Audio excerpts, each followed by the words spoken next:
They claimed the child as a prize. Part 1: The Taking. The Empire had conquered 17 star systems in the last 100 years. They were tall creatures with scales and cold yellow eyes. They did not feel pity. They did not feel mercy. They only felt hunger for power and wealth. Their slave markets were famous across the galaxy. Millions of beings from dozens of species had been bought and sold like animals. They were proud of this. They believed that the strong should rule the weak, and humans, they had decided, were very weak indeed. Nu was a small colony on a planet called 4. It was far from Earth, far from the protected systems, far from anyone who could help. The colonists were farmers and miners, simple people who had left crowded cities to build new lives among the stars. They had been there for only 20 years. They had built homes and schools and small shops. They had planted crops and raised children. They had dreams of a peaceful future. Those dreams died on a cold morning in autumn. Was making breakfast when she heard the sound.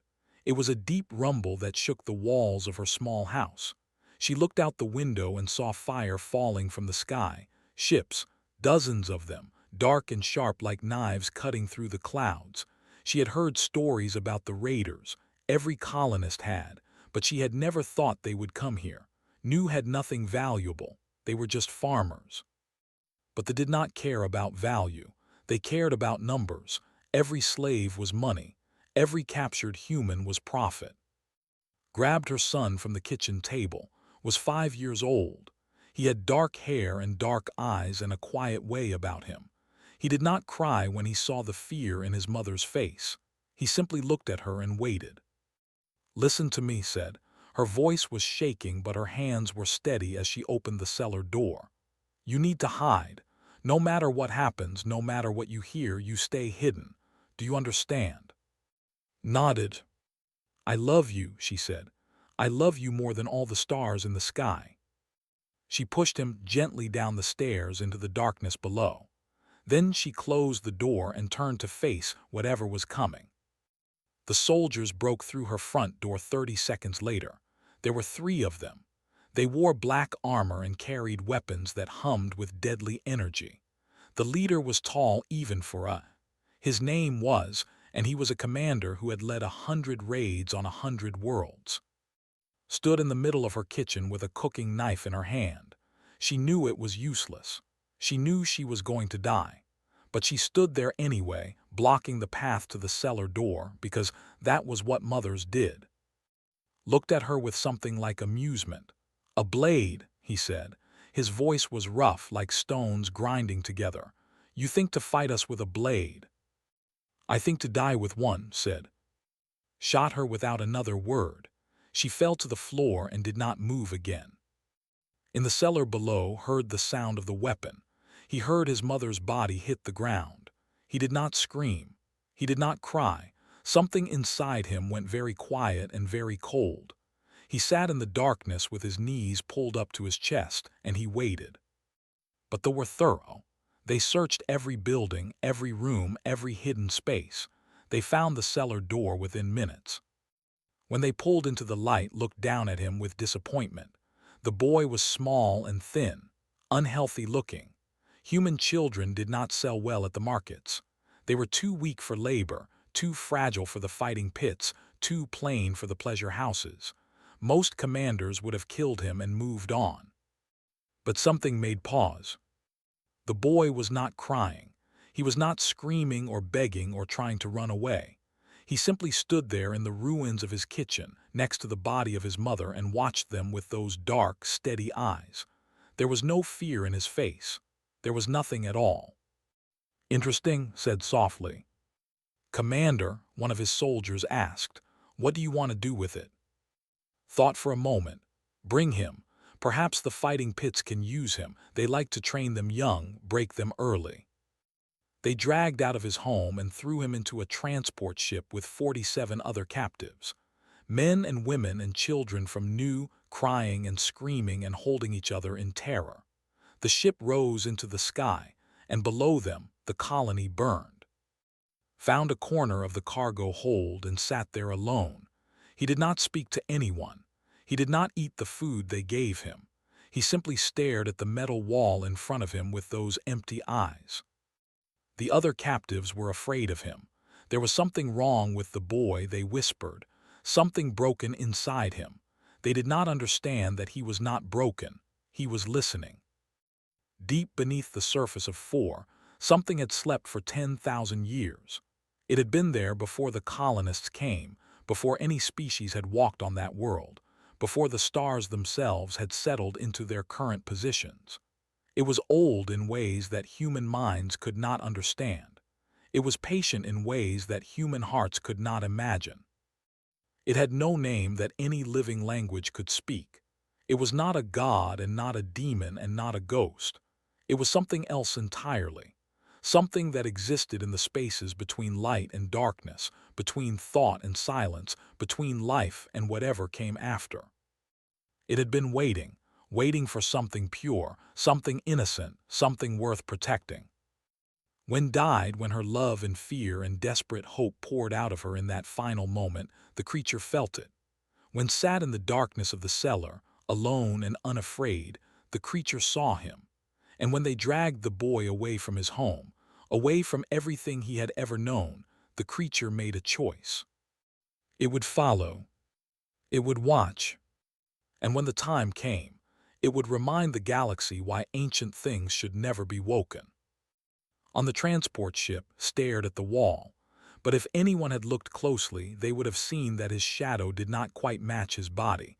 It was too long, too dark, and sometimes, just for a moment, it seemed to move on its own. The soldiers laughed and drank and celebrated another successful raid. They counted their captives like coins and calculated their profits. They did not notice the cold feeling that had settled into the ship. They did not notice that the light seemed slightly dimmer than before. They did not notice the eyes that watched them from every shadow.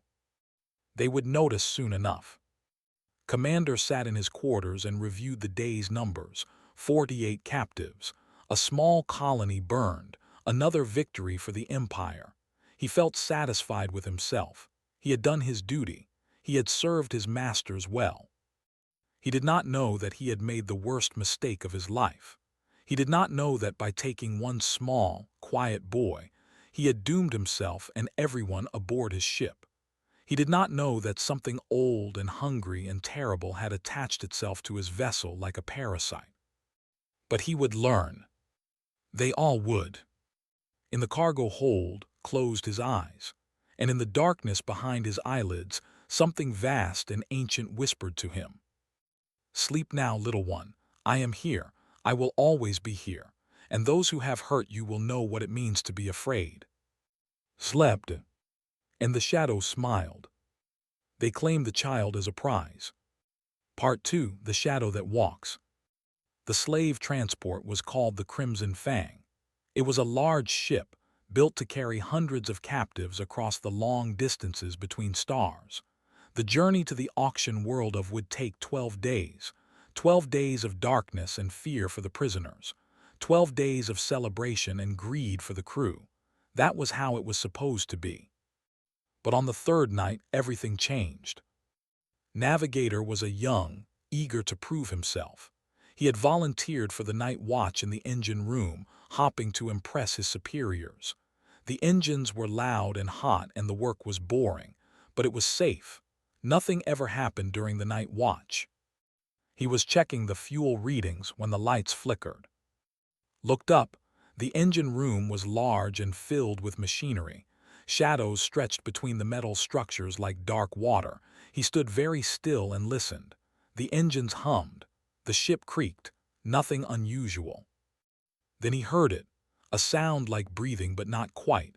A sound like footsteps but wrong. It came from everywhere and nowhere at once. "Hello," called out. His voice echoed off the walls. "Is someone there?" No answer. Pulled out his weapon and walked slowly toward the back of the engine room. The shadows seemed thicker there, darker.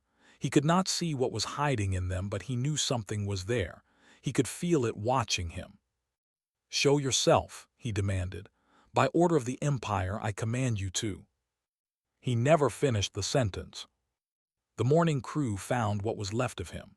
It was not much. Pieces of his body were scattered across the engine room floor in a pattern that made no sense. His scales had been peeled away in strips, his bones had been broken into fragments, and his face, what remained of his face, was frozen in an expression of pure terror. The ship's doctor examined the scene and could not explain what had happened. No weapon in the galaxy could cause such wounds. No creature they knew of killed like this. It was as if it had been taken apart by something that did not understand how bodies worked, or perhaps something that simply did not care. Commander ordered a full lockdown. Security teams searched every deck, every room, every storage compartment. They found nothing. No intruder, no weapon, no explanation. It must have been an accident, said, but his voice was not confident. A malfunction in the machinery. No one believed him, but no one said anything either. That night, 5 more crew members died. They were found in different parts of the ship. One in the kitchen with his head twisted backward. 2 in the sleeping quarters, their bodies fused together in a way that should have been impossible. 1 in the corridor, spread across the walls like paint. And 1 in the command center, sitting in his chair, looking perfectly normal until someone touched him and his body collapsed into dust. The crew began to panic. Some wanted to turn back. Some wanted to space the prisoners, thinking perhaps one of them was responsible. Some simply prayed to gods they had not believed in for years. In the cargo hold, the prisoners huddled together in fear. They could hear the screaming at night. They could feel the terror spreading through the ship like a disease. They did not know what was happening, but they knew it was something terrible.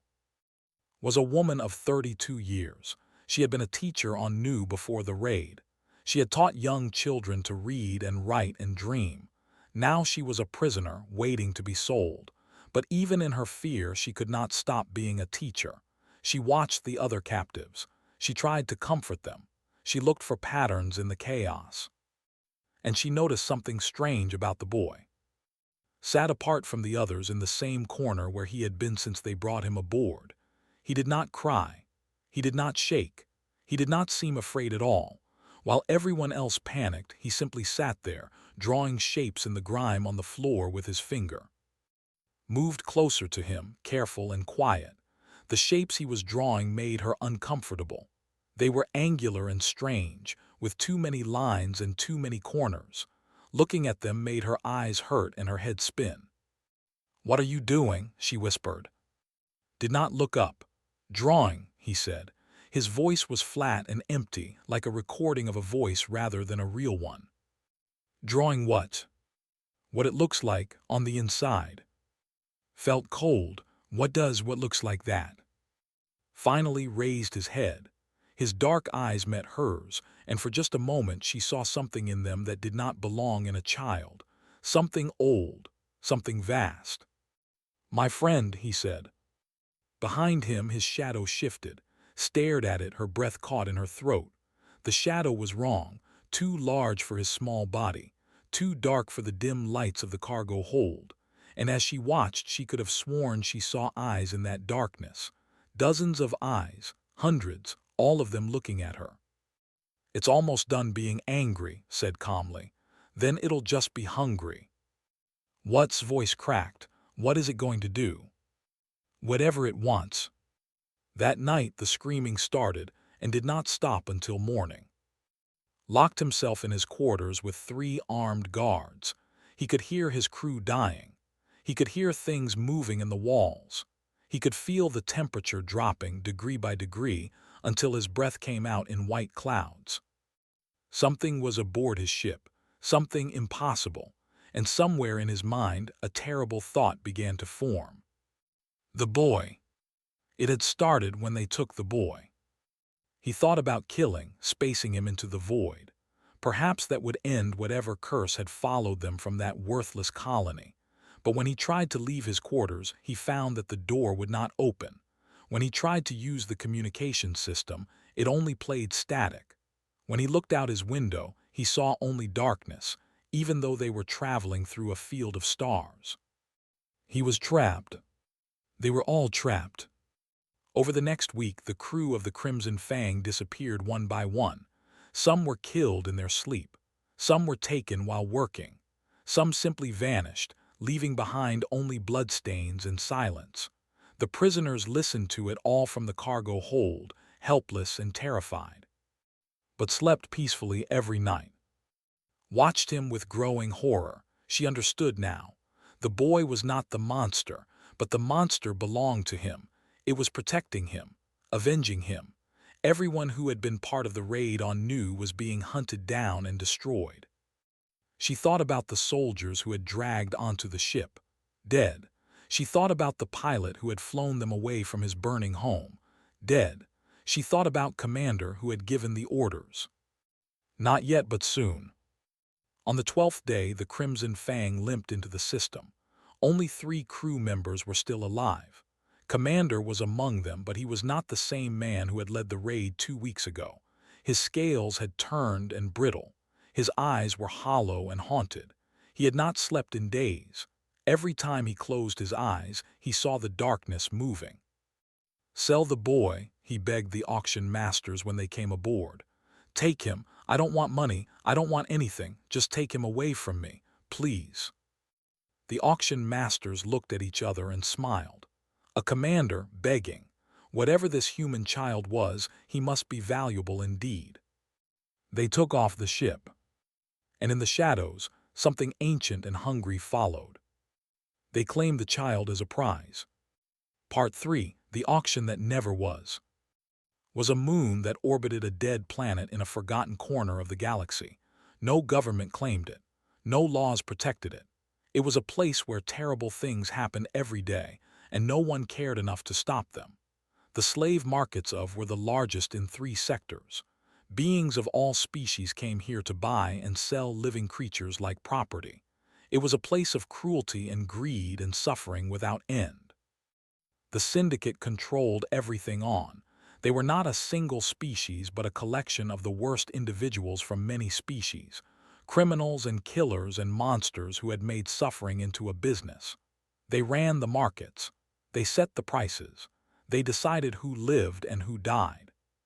When Commander arrived with his broken ship and his terrified face, the syndicate saw opportunity. A commander, the same species that had conquered 17 star systems, was shaking with fear because of a human child. This was interesting. This was valuable. They paid nothing for the boy. He did not argue. He simply handed over the child and fled back to his damaged ship, promising to leave and never return. The syndicate watched him go with amusement. "Prepare the child for private viewing," the head of the market ordered. "Something about this one is special. We will find buyers who appreciate special things." Was taken to a small room deep inside the auction house. The walls were metal. The floor was cold stone. There was a single light in the ceiling that made everything look sick and pale. This was where they prepared the expensive merchandise, the rare ones, the ones that would bring high prices from collectors and monsters. Was assigned to prepare him. She was a human woman, old and tired, with hair and wrinkled hands. She had been a slave for 30 years. She had seen thousands of captives pass through these rooms. She had helped prepare them for their terrible fates because she had no choice. If she refused, they would kill her. If she ran, they would catch her. So she did what she was told and tried to forget the faces. But this boy was different. Bathed him in warm water and dressed him in clean clothes. She combed his dark hair and cleaned the dirt from under his fingernails. Through all of it, did not speak. He did not resist. He simply watched her with those quiet eyes. "You should eat," she said gently, offering him a bowl of rice. "You need strength." "I'm not hungry," he said. "The viewings will start soon. Rich and powerful beings will come to look at you. They will decide if they want to buy you." Paused, struggling with her words. "They are not kind people. They buy children for bad reasons. Do you understand?" "Yes." "Whatever you did on that ship, whatever happened to the crew, you should do it again, before it's too late." Looked at her. For the first time since she had met him, something like warmth entered his eyes. "I didn't do anything," he said. "I don't have to." Then what? My friend doesn't like when people hurt me. Reached out and took her weathered hand.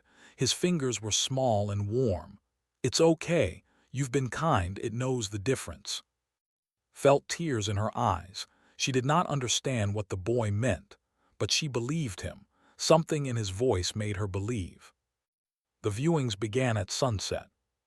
The auction house had a special room for private showings. It was large and comfortable, with soft chairs and expensive decorations. Buyers would sit on one side of a thick glass window.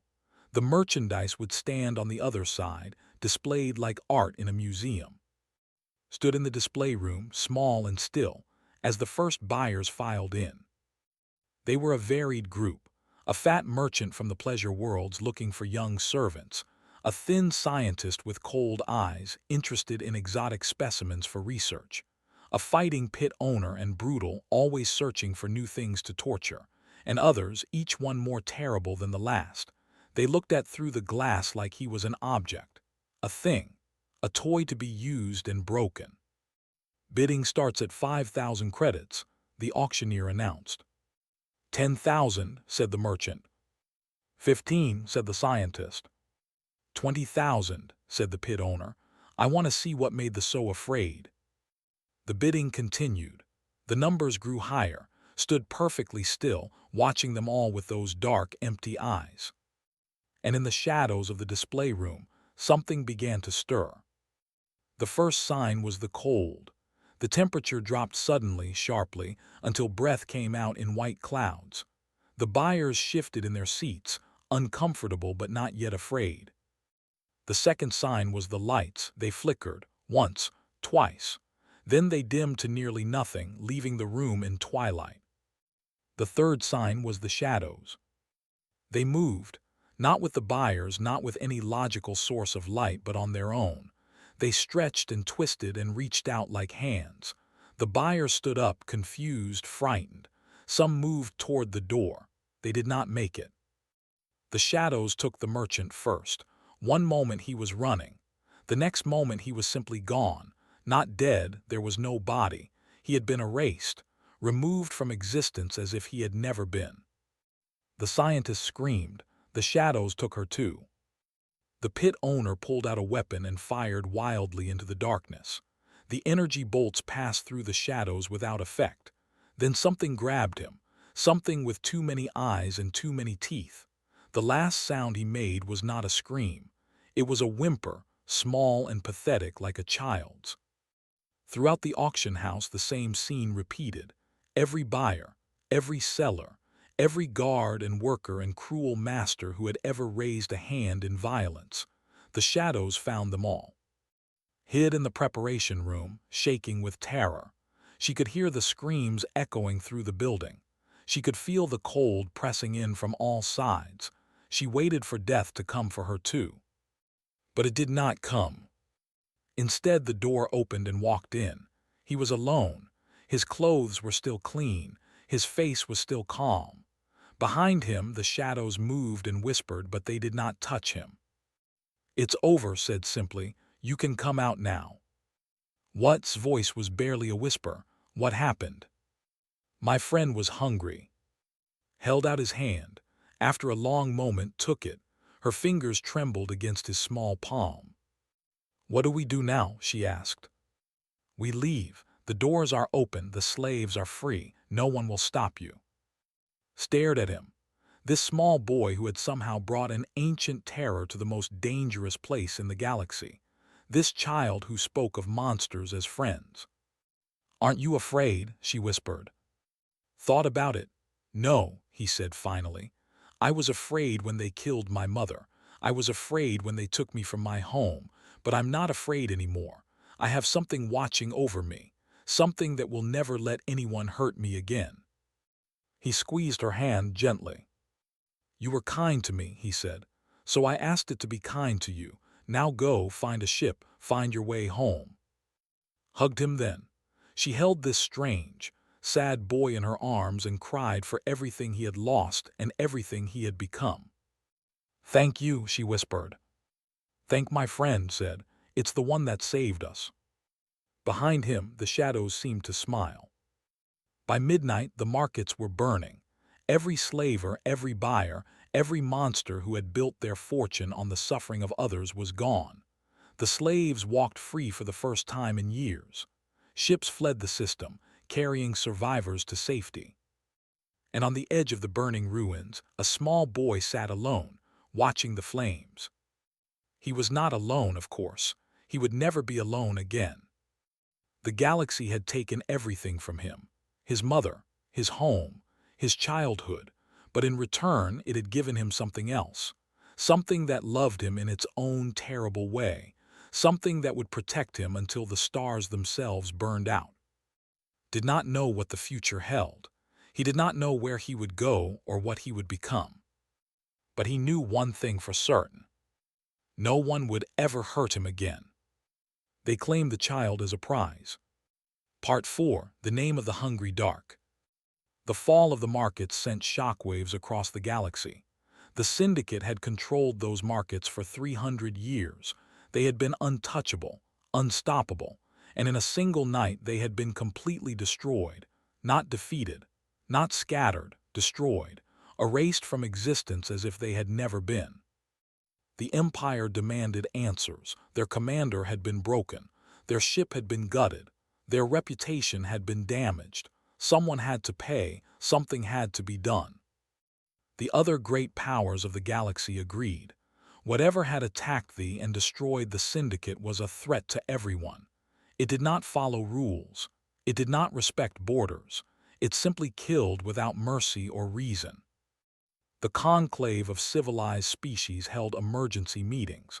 They gathered their scientists and their generals. They reviewed the evidence, and they came to a terrifying conclusion. The entity, whatever it was, had bonded with a human child. This could not be allowed. Humanity was a young species, barely a century into their exploration of space. They were weak. They were primitive. They could not be trusted with such power. The child must be captured, the representative declared. The entity must be studied and contained. And if it cannot be contained, another delegate asked, then both must be destroyed. The conclave assembled a fleet, 300 warships from 12 different species, the greatest concentration of military power in a generation. They would find the boy. They would end the threat, and humanity would learn its place in the galactic order. Admiral Park received his orders on a Tuesday morning. He was a man of 53 years, with hair and tired eyes. He had served in the Colonial Defense Force for 30 years. He had fought pirates and raiders and hostile aliens. He had never lost a ship under his command. But this mission was different. Your task is to find the boy before the conclave fleet does, his superiors told him. Bring him home. Protect him from the aliens. Earth cannot afford another war, but we will not abandon one of our own. Took a single ship, a fast cruiser called the Morning Star, and began his search. He traced the boy's path from Nu to the Crimson Fang to the burning ruins of. He interviewed survivors. He studied sensor readings. He followed the trail of destruction that had left behind. And finally, after 3 weeks of searching, he found him. The boy was on a dead moon at the edge of charted space. It was a small, cold rock with no atmosphere and no life.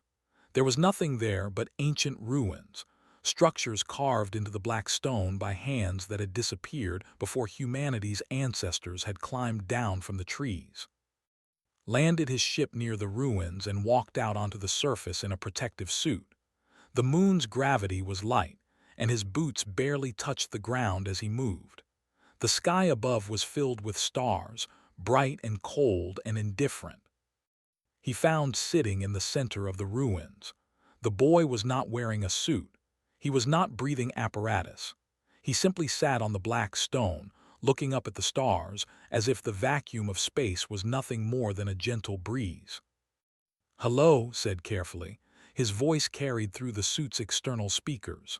"My name is Admiral Park. I'm from Earth. I'm here to take you home."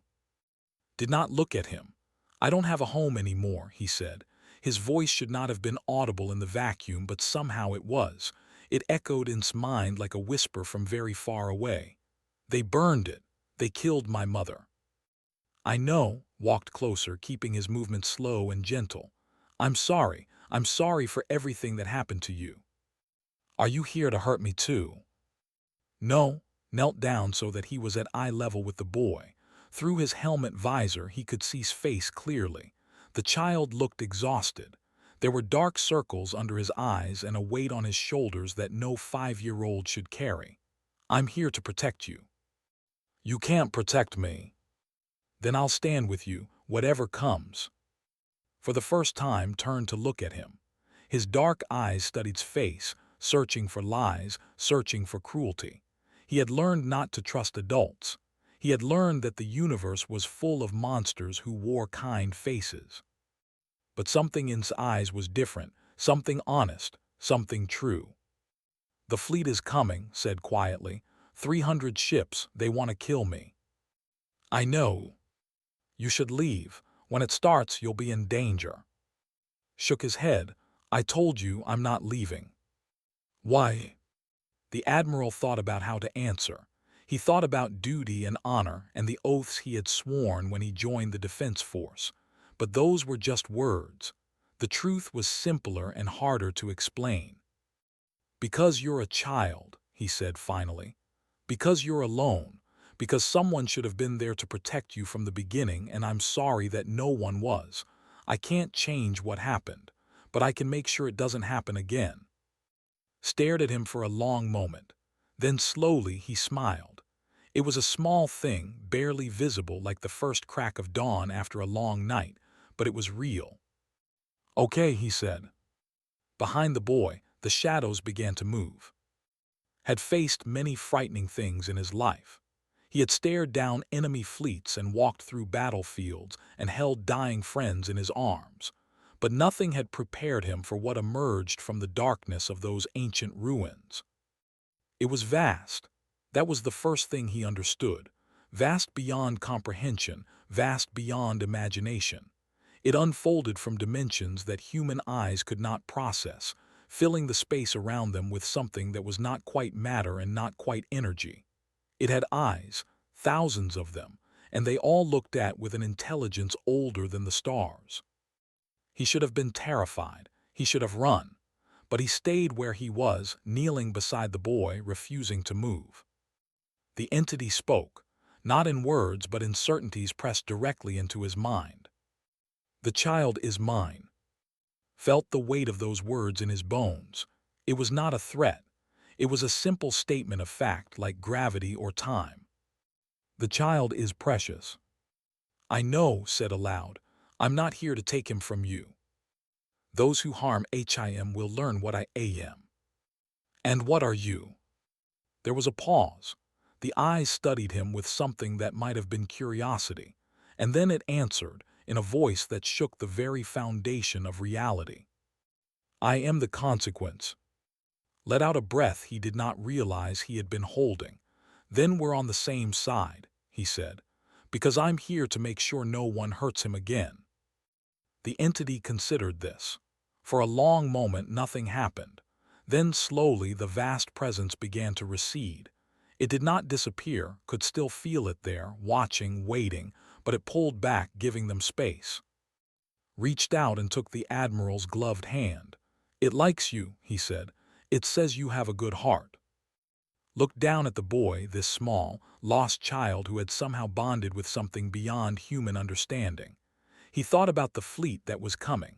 300 ships, 12 species, the greatest military force in the galaxy, all focused on destroying one little boy. Then we'll face them together, he said, all 3 of us. Above them, the stars continued to burn. And in the shadows, something ancient and hungry prepared for war. They claimed the child as a prize. Part 5, What the Stars Will Remember. The Conclave fleet arrived 3 days later, 300 warships from 12 species, spreading across the sky like a wall of metal and fire. They were the greatest military force assembled in a generation. Their weapons could crack planets. Their soldiers numbered in the millions. They had come to end a threat, and they would not leave until the job was done. Admiral's single ship floated in orbit around the dead moon, small and fragile against the approaching armada. He stood on his bridge, watching the enemy ships take their positions. His crew of 47 looked to him for guidance, their faces tight with fear. "Sir," his communications officer said, "they're demanding our surrender. They want us to hand over the boy." Opened a channel to all frequencies. His voice carried across the void to every ship in the fleet, broadcast in every language the galaxy knew. "This is Admiral Park of the Human Colonial Defense Force," he said calmly. "Leave. Take your ships and go home. Tell your governments that the boy is under Earth's protection and under the protection of something far older than any of your civilizations. There will be no negotiation. There will be no second warning." Silence stretched across the darkness between ships. Then, from the flagship came a response. "Human arrogance." The voice belonged to Commander. He had been restored to duty despite his broken mind. The High Command had promised him revenge. They had promised him the creature's head. "You think your one ship can stand against us? You think your pet monster can destroy 300 warships?" "I think," said quietly, "that you are about to find out." Laughed. It was a harsh, ugly sound. "All ships," he ordered, "fire." The bombardment began. 300 ships unleashed their weapons at once. Energy beams and missiles and projectiles of pure force screamed toward the dead moon. It was enough firepower to destroy a world. It was enough to burn away everything in their path. The barrage lasted 17 seconds. Then the entity rose. It emerged from the moon's surface like a shadow coming to life. But it was so much more than a shadow. It was darkness given form, hunger given purpose, ancient wrath given teeth. It spread across the sky, blocking out the stars, until it was larger than any ship in the fleet, until it was larger than the fleet itself. And then it began to feed. The first ships did not explode. They were consumed. The darkness wrapped around them like water, and then they were simply gone, pulled into a void that had no bottom, swallowed by a hunger that had no end. Crews of thousands vanished in an instant, their screams cut short as they were removed from existence. More ships fell, and more and more. Some tried to run. The darkness caught them. Some tried to fight. Their weapons passed through it without effect. Some tried to surrender. The darkness did not care. This was not a battle, it was a reckoning. On the flagship, Commander watched in horror as his fleet was dismantled. Ship after ship disappeared into the hungry dark. Captains and admirals and soldiers who had served for decades, erased in moments. The greatest military force in the galaxy, reduced to nothing. "No," he whispered. "No, this is impossible. This cannot be happening." But it was happening, and deep in his broken mind knew why. This was judgment. This was punishment. This was the consequence of what he had done on Nu when he had killed a mother and stolen her child. He had thought it was a small thing, a routine raid, a few credits of profit. He had not understood that some crimes could never be forgiven. The entity came for him last.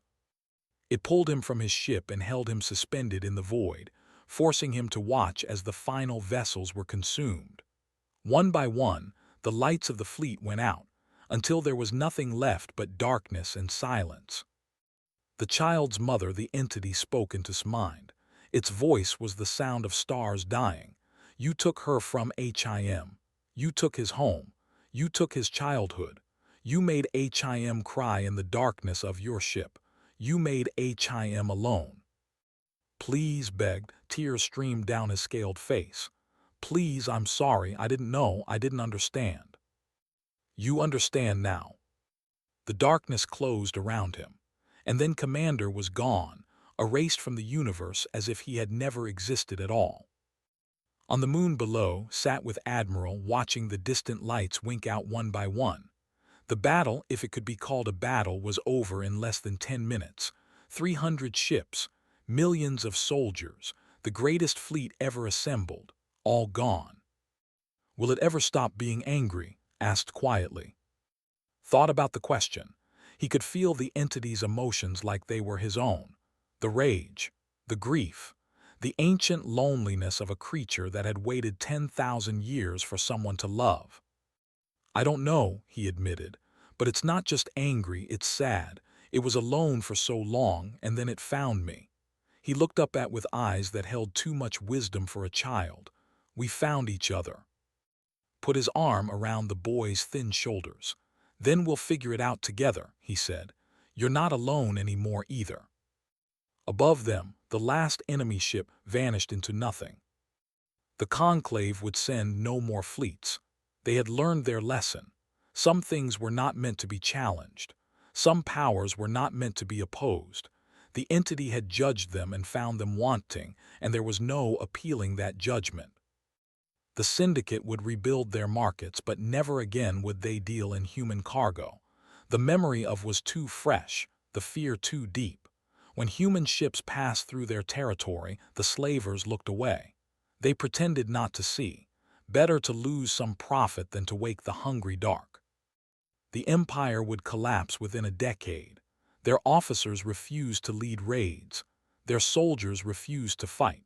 Every night in every corner of their territory, they told stories about the shadow that had destroyed their fleet, about the human child who commanded monsters, about the price of cruelty and the weight of consequence.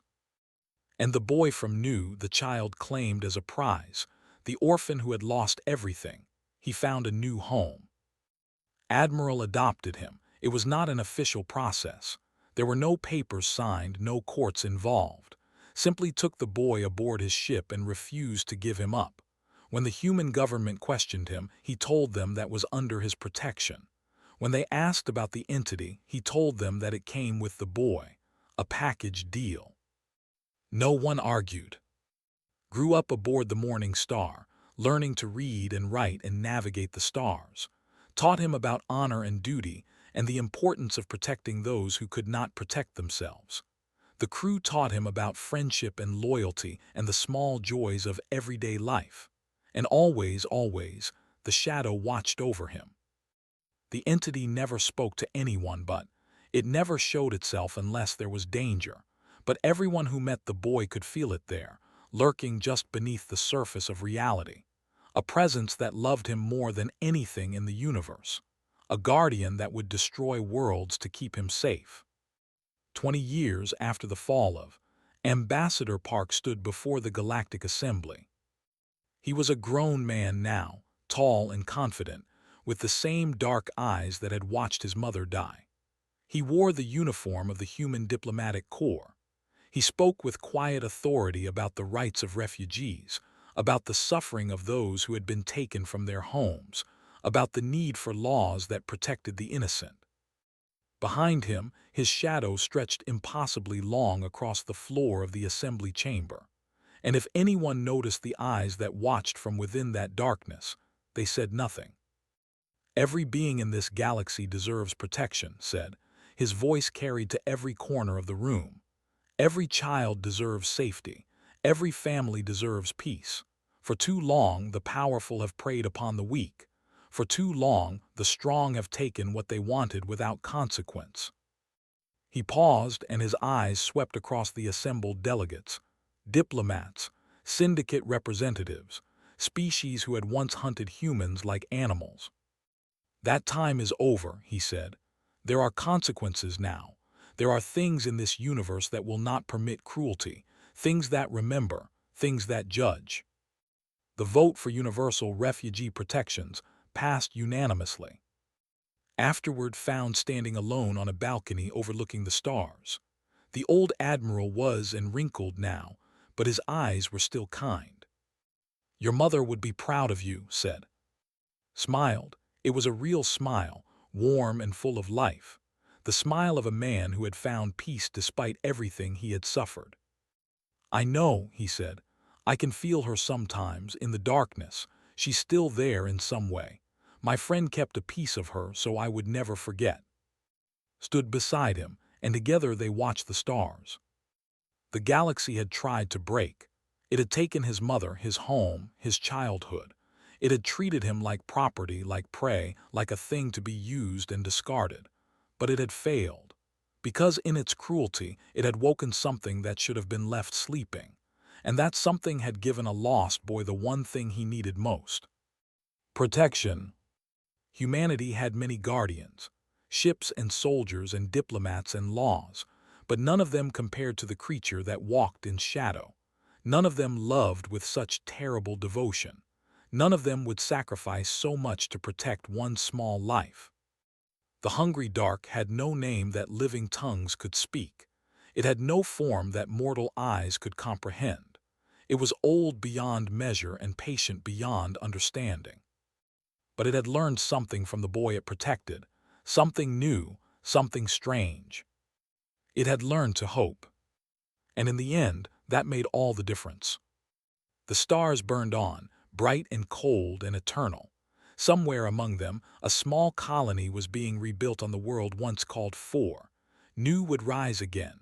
Families would plant crops and raise children and dream of peaceful futures. And in the shadows of that world, something ancient and powerful kept watch. Waiting. Protecting. Forever.